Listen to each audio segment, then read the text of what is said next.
శ్రోతలకి నమస్కారం అండి. Welcome back to Madhurame Telugu audio novels. ఈరోజు నేను చదవబోయే కథ పేరు 'దేవుడు చేసిన బొమ్మలు'. రాసిన వారు వసుంధర గారు. అండ్ కథలోకి వెళ్ళిపోదామా? పేదరికమన్నా ముష్టివాళ్ళన్నా నాకు అసహ్యం. ఈ సృష్టిలో పేదరికానికి మించిన జుగుప్సాకర అనుభవం లేదు. పేదరికానికి ప్రతినిధులుగా కనపడే కారణం వల్ల ముష్టివాళ్ళంటే ఏహ్యభావం నాకు. సృష్టిలో ఏ ఒక్కరూ డబ్బుతో పుట్టరు. భగవంతుడు మనిషికి తెలివితేటలనిచ్చాడు. అవి ఉపయోగించుకొని మనిషి పేదరికాన్ని అధిగమించాలి. పేదరికాన్ని అధిగమించటం ఎంతో కష్టం కాదు. కొద్దిపాటి తెలివి, శ్రమ ఇవేవీ ఉపయోగించదలచనివాడు ముష్టివాడవుతాడని నా అభిప్రాయం. నా అభిప్రాయాలు నేను ఎవరితోనూ చర్చించను. నాకు తప్పు అభిప్రాయాలు ఉండవని నా నమ్మకం. అందుకే ఆఖరికి నా భార్యతో కూడా నా అభిప్రాయాలు చర్చించను నేను. నా భార్య పేదరికంలోంచే వచ్చింది, కానీ ముష్టిది కాదు. ఆమె నన్ను ఆకర్షించింది. ఆమె నా వంటివాడి భార్యగా ఉండతగ్గది అనిపించింది. వెంటనే పెళ్లి చేసుకున్నాను. ఆమె పేదరికంలో ఉన్న కారణంగా నేను అడగగానే ఒప్పుకుంది. అయితే నా భార్య అయ్యాక ఆమె నా అభిప్రాయాలతో ఎన్నడూ అంగీకరించలేదు. నేను చెప్పే ప్రతీదీ ఖండించేది, కానీ నన్ను ప్రేమించేది. ఆమె నన్ను ఖండించినప్పుడల్లా నాకు ఉక్రోషం వచ్చేది. ఆమె ప్రేమలాలంలో ఆగిపోయేది. నా మాట రైట్ అని ఎందుకు ఒప్పుకోవు నువ్వు అన్నాను ఎన్నోసార్లు. రైట్ కాదు కాబట్టి. మరైతే నన్నెందుకు పెళ్లి చేసుకున్నావు అన్నాను చాలాసార్లు. నేను మిమ్మల్ని ప్రేమిస్తున్నానని చెప్పానా అందామె అన్నిసార్లు. అంటూనే ప్రేమగా లాలించేది. ఎంత ప్రేమగా లాలించేదంటే మా సంభాషణ అక్కడితో ఆగిపోయేది. ఈ సృష్టిలో తెలివితేటల కంటే కృషి కంటే కూడా ముఖ్యమైనది మరొకటి ఉంది. అది అదృష్టం. అదృష్టవంతుడు తెలివైన వాడినని గర్వపడకూడదు. దురదృష్టవంతుడికి సాయం చేయాలి, చేయూతనివ్వాలి. ఇది నా భార్య అమూల్య అభిప్రాయం. ఆమెతో వాదించి ప్రయోజనం లేదు. వాదనలో నన్నోడించే తెలివి ఆమెకుంది. అందుకే ఆమెకు చెప్పేశాను, నా అభిప్రాయాల్ని ఖండించడానికి ప్రయత్నించుకు, నాకు నచ్చదు. ఆమె నవ్వి, మీ మాటలు వినక తప్పదు. మగాడిగా పుట్టడం మీరు చేసుకున్న అదృష్టం. ఆ అదృష్టానికి నేను తలవంచక తప్పదు అంది. ఆ మాటల్లో చురక ఉంది. అది నేను పట్టించుకోలేదు. నా భార్య తరచుగా నా గురించి అనేదేమిటంటే, కళాహృదయం లేని మనిషి జన్మ వ్యర్థమట. ఈ విషయమై నేను నా భార్యను ఖండించలేదు. ఎందుకంటే ఇవే మాటలు చాలామంది పెద్దలు గొప్పవారు అన్నారు. అందువలన నేను నాకు కళాహృదయం ఉన్నదని నా భార్య దగ్గర రుజువు చేసుకోవాలని అనుకున్నాను. అయితే అనుకోగానే ఇలాంటి పనులకు తలపడ్డానికి నేను సామాన్య మానవుడినా? ధనిక వర్గానికి చెందినవాడిని. నా తెలివితేటల్ని డబ్బుగా మారుస్తున్నవాడిని. ఏమైతేనేం, ఒకరోజు నాకు అవకాశం రానే వచ్చింది. ఆర్ట్ ఎగ్జిబిషన్కు నాకు ఆహ్వానం వచ్చింది. నేను శ్రీమతి దానికి కారులో వెళ్ళాం. అక్కడ చేరిన వాళ్ళంతా నాకులాగే గొప్ప గొప్పవాళ్ళు. ఆర్ట్ ఎగ్జిబిషన్లంటే అందుకే నాకు చాలా ఇష్టం. అక్కడికి అంతా ఉన్నవాళ్లే వస్తారు. ఆకలి ముఖాలు మచ్చుకైనా కనపడవు. ఆకలి ముఖాలన్నా నాకు చిరాకే. శ్రీమతి కళాఖండాలను చూస్తోంది. నేను వచ్చిన జనాల్ని చూస్తున్నాను. అలా కొంతసేపు గడిచింది. మీరు పెయింటింగ్స్ చూడటం లేదు అంది శ్రీమతి. నేను నవ్వాను. అలా ఎందుకు అనుకుంటున్నావు? శ్రీమతి కూడా నవ్వింది. నేను అనుకుంటున్నది చెప్పలేను, చూసింది చెప్పాను. వెంటనే నేను మాట్లాడలేదు. ఆ క్షణం నుంచి పెయింటింగ్స్ చూడటం ఆరంభించాను. అప్పుడు గ్రహించాను, ఎంత బాగున్నాయవి. అన్నింటిలోనూ జీవకళ ఉట్టిపడుతోంది. వాటిని చూస్తుంటే నా హృదయంలో ఏదో తెలియని ఆనందం కలుగుతోంది. ఆ విషయం గుర్తించగానే ఆనందం కలిగినందుకు కూడా ఆనందం కలిగింది. నా భార్య నాకు కళాహృదయం లేదన్నది.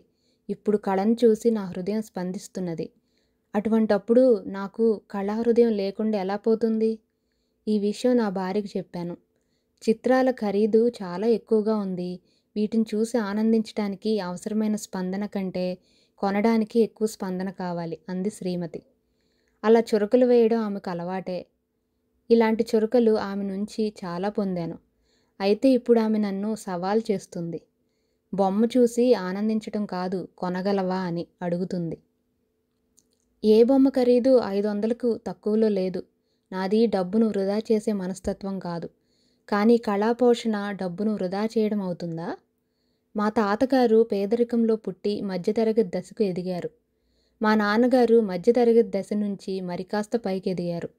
ఆయన నాతో అంటుండేవారు, కారు ఉన్నంత మాత్రాన ధనిక వర్గంలో చేరిపోము. ఇంటి నిండా ఖరీదైన ఆయిల్ పెయింటింగ్స్ వేలాడే పరిస్థితికి ఎదిగినప్పుడే ధనికులం అనిపించుకుంటాము. ఇప్పటి నా స్థితి బాగానే ఉంది, కానీ మనసే ఇంకా ఎదగాలనుకుంటాను. అందుకే ఇంతకాలము కళాపోషణ మీదకు దృష్టి మరలలేదు.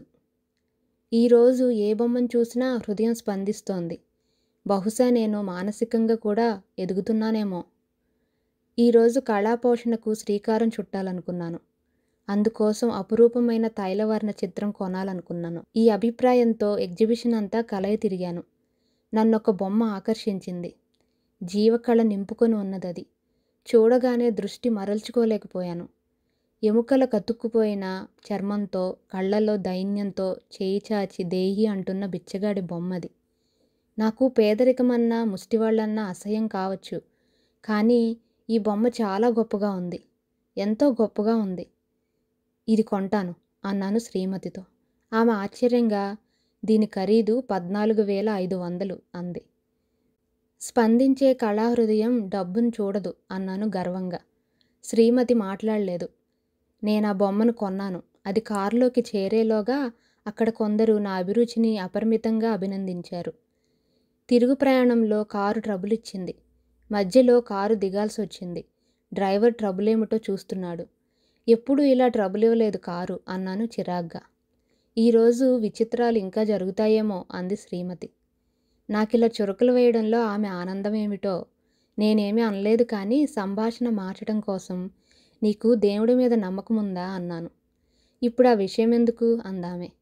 నేను దేవుణ్ణి నమ్ముతాను. నాకే ఇబ్బంది వచ్చినా ఆయన ఆదుకుంటాడు. అందుకని ఏ ఇబ్బందులు నన్ను బాధ పెట్టవు. మరి చిరాకు పడటం అంటావా? అది మానవ సహజం. మనమిక్కడిలా ఆగవలసి రావడమే మంచిదేమో అన్నాను. శ్రీమతి ఏమీ మాట్లాడలేదు. నా ముందుకు ఏదో చేయి వచ్చింది. ఉలిక్కిపడ్డాను. అది ఒక బిచ్చగాడిది.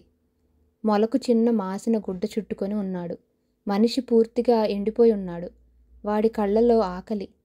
4 రోజుల నుంచి తిండి తినలేదు బాబూ అన్నాడు వాడు. ఎప్పుడూ లేనిది నాకు ఈరోజు వాడంటే జాలేసింది.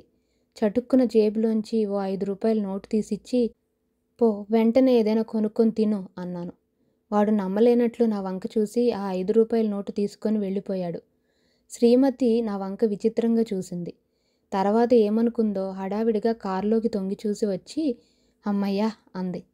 ఏం జరిగింది అన్నాను ఆశ్చర్యంగా. ఏం లేదు, బొమ్మ పట్టణంలోంచి వెళ్ళిపోయిందేమోననుకున్నాను. అయినా 14,500 కొన్న బొమ్మ 5 రూపాయలు ఇచ్చుకుని పారిపోతుందా? పారిపోతే మీరూరుకుంటారా? ఈ ఆలోచన ముందే వస్తే కారులోకి తొంగి చూసి ఉండేదాన్ని కాదు. మళ్ళీ చురకంటించింది. నిజంగా ఉలిక్కిపడ్డాను ఈసారి. నా దగ్గర 5 రూపాయలు ఇచ్చుకున్న బిచ్చగాడు అచ్చం ఫోటోలో బొమ్మలాగే ఉన్నాడు. వాడేనేమిటి, అలాంటి వాళ్ళు ఊళ్ళో చాలామంది ఉన్నారు. అయితే ఏమంటావు? వాడిని 14,500 ఇచ్చుకొని డ్రాయింగ్ రూమ్ గోడకు తగిలించాలంటావా అన్నాను చిరాగ్గా.